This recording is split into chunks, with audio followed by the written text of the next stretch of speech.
The river rages and rises, but the natural June rise is still 7 months away.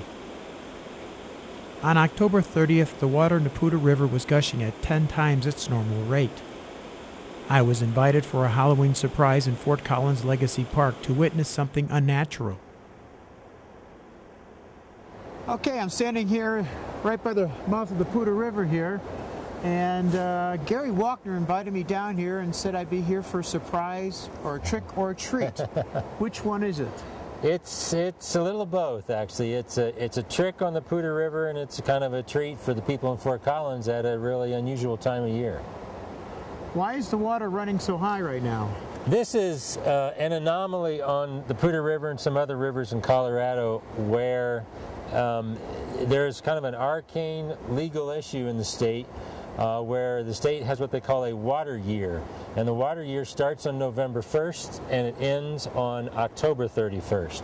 And if you own water, you have to use it within that time frame. And so as the end of the water year nears, all of the water that is, or not all of, but a lot of the water that's stored in Horsetooth Reservoir and stored in some of the reservoirs up in the mountains gets released to flow down to reservoirs out in the plains, because if people don't use it, they lose it. And so they don't have the right to carry over the water year after year. They have to use it in that water year. What's about the minimum stream flows? I mean, couldn't we use this water all year round instead of just dumping it down the drain? Well, it's not actually going down the drain, it's going out to all the users. But your point, I think, is that in a natural setting at the end of October right now, we would probably have 40 or 50 cubic feet per second of water flowing in the Poudre. This is around 400 to 500, so it's probably 10 times more than what naturally would be in the river. And it'll probably peak tomorrow on Halloween, and then it'll linger a day or two after that, and then it'll die down. And if we come out here on the 5th of November, it could be dry or almost completely dry, because they'll basically shut the river off. And so one of the concepts that the Save the Poudre Coalition has put forward is trying to retime these flows so that they, if it's any way possible, legally, so that they can overlap with when the river naturally has water in it, because that would be much better for the ecology of the river, that if this came during the pulse and the natural June rise in May, June, and July.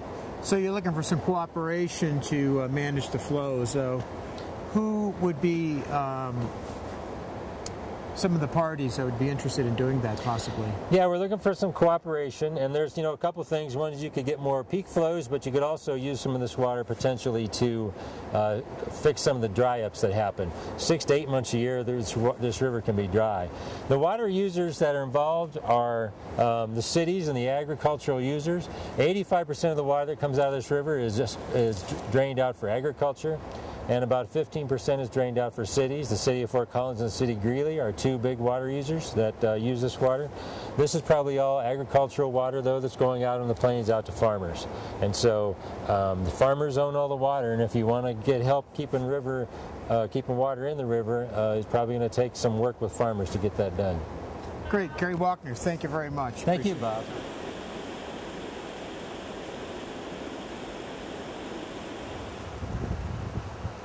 It's November 3rd, and I'm back at Legacy Park, right next to the Poudre River, where I was meeting Gary Wockner. Behind me is the Poudre River, and as you can see, the river is a lot lower than it was just 4 days ago on October 30th. Today's November 3rd. According to this graph from the U.S. Geological Survey reported on October 27th, the Poudre River is running at 100 cubic feet per second, then spiked to almost 600 cubic feet per second when I spoke to Gary Wockner on October 30th. Today, November 3rd, the river is ranging around 98 cubic feet per second. Wockner believes there's opportunity for all parties to cooperate and keep the Poudre alive. So next year, if you're looking for that special trick-or-treat on Halloween along the banks of the river, hike it and enjoy the unnatural before the dry-ups appear during the winter months.